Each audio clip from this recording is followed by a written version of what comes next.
नमस्कार। आज हम एक अहम मुद्दे पर बात कर रहे हैं, प्लाईवुड उद्योग में रेजिन से होने वाला फॉर्मेल्डिहाइड उत्सर्जन। हमारी ये चर्चा उद्योग के जानकारों गजेंद्र राजपूत और विकास तिवारी के साथ हुई बातचीत पर आधारित है।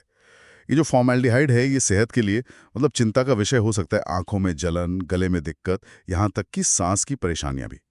तो सवाल उठता है कि भाई ये उत्सर्जन होता क्यों है, इसके मानक क्या हैं? आपने सुना होगा E1 E2 ग्रेड के बारे में, और इसे कंट्रोल कैसे कर सकते हैं। चलिए इसी की तह तक चलते हैं। आज हमें समझने की कोशिश करेंगे कि सही मैन्युफैक्चरिंग प्रोसेस और उसमें भी खास तौर पर कुशल कारीगर कैसे इन खतरनाक उत्सर्जनों को कम करने में मदद कर सकते हैं। तो शुरुआत करते हैं मूल समस्या से। ये जो यूएफ रेजिन है, यूरिया फॉर्मेल्डिहाइड, इससे निकलने वाला फॉर्मेल्डिहाइड सेहत के लिए ठीक नहीं माना जाता। इसकी एक तेज गंध भी होती है, जिससे कई लोगों को दिक्कत होती है। हाँ बिल्कुल।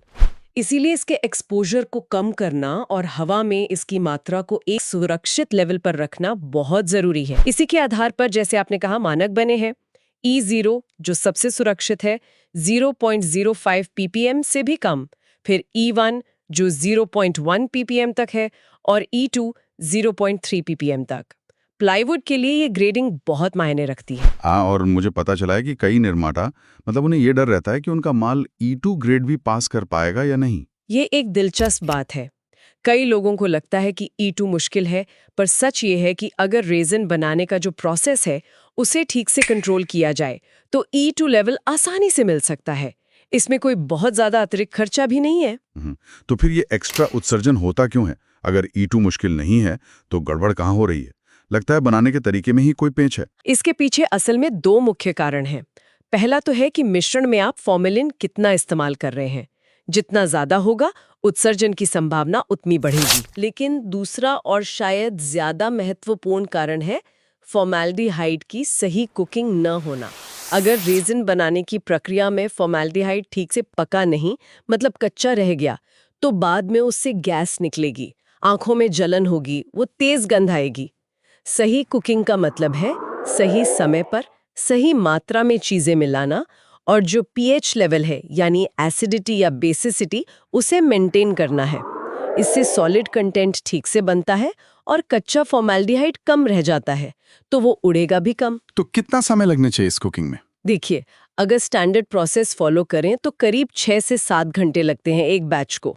लेकिन अगर इसे जल्दबाजी में मान लीजिए 2 से 4 घंटे में ही बना दिया तो केमिकल रिएक्शन अधूरे रह जाते हैं। कच्चा फॉर्मेल्डिन ज्यादा होगा और नतीजा उत्सर्जन भी ज्यादा होगा। तो इसका मतलब ये हुआ कि E1 और E2 जैसे लेवल पाने के लिए प्रोसेस पर बहुत बारीकी से ध्यान देना होगा, और इसके लिए फिर कुशल कारीगरों की जरूरत पड़ेगी। निश्चित रूप से। जो रेजिन कैटल है उसे संभालने के लिए एक अनुभवी, एक जिम्मेदार और प्रशिक्षित मतलब ट्रेन्ड टेक्नीशियन का होना बहुत जरूरी है। हाँ, E0 के लिए आपको कुछ और केमिकल्स भी डालने पड़ते हैं जिन्हें स्कैवेंजर्स कहते हैं, पर E1 और E2 तो सिर्फ प्रोसेस कंट्रोल से ही संभव है। लेकिन यहाँ एक प्रैक्टिकल दिक्कत आती होगी। फैक्ट्रियों में जो कारीगर होते हैं वो अनुभवी तो होते हैं, सालों से काम कर रहे होते हैं, पर अक्सर उनके पास कोई फॉर्मल ट्रेनिंग या लेटेस्ट जानकारी नहीं होती। ये बहुत थोड़ी चिंताजनक है ना? बिल्कुल। और इसी कमी को पूरा करने के लिए FRI यानी फॉरेस्ट रिसर्च इंस्टीट्यूट और IWST जैसे संस्थान ट्रेनिंग प्रोग्राम चलाते हैं। शॉर्ट टर्म कोर्स भी होते हैं। अगर इन अनुभवी कारीगरों को भी ये ट्रेनिंग दिलवा दी जाए तो समस्या काफी हद तक हल हो सकती है। और सबसे अच्छा तो ये है कि कम से कम जो साइंस ग्रेजुएट हैं उन्हें ट्रेनिंग देकर इस काम पर लगाया जाए। अच्छा, एक और सवाल है। अगर मान लीजिए प्रोसेस में कोई गलती हो गई, रेजिन ठीक से नहीं बना, तो इसका पता कब चलता है? अक्सर इसका पता काफी देर से चलता है। जब हॉट प्रेस में प्लाईवुड बन रहा होता है तब तेज गैस लगती है, आंखों में जलन होती है। और अगर प्लांट में वेंटिलेशन बहुत अच्छा है, हवा का निकास बढ़िया है, तो शायद तब भी पकड़ में ना आए। फिर आप लैब टेस्ट करवाते हैं, जैसे परफोरेटर मेथड या डेसिकेटर मेथड।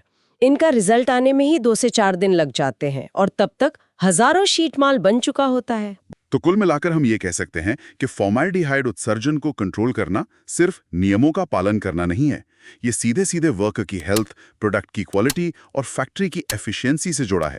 और इसकी चाबी सही मैन्युफैक्चरिंग प्रोसेस और सबसे जरूरी ट्रेन्ड स्टाफ के हाथ में है। हाँ बिल्कुल। और अंत में एक बात सोचने के लिए छोड़ना चाहूंगी। हालांकि उत्सर्जन जांचने के तरीके हमारे पास हैं, पर असली समाधान आखिर में जांच करने में नहीं है। समाधान शुरुआत में है, ये पक्का करना कि बनाने की प्रक्रिया शुरू से ही सही हाथों में हो, योग्य और प्रशिक्षित लोगों के हाथ में। जरा सोचिए, मैन्युफैक्चरिंग में ऐसी और कितनी अदृश्य प्रक्रियाएं होंगी जो टेक्नोलॉजी के बावजूद आज भी कुशल इंसानी कारीगरी पर इतनी ज्यादा निर्भर करती हैं।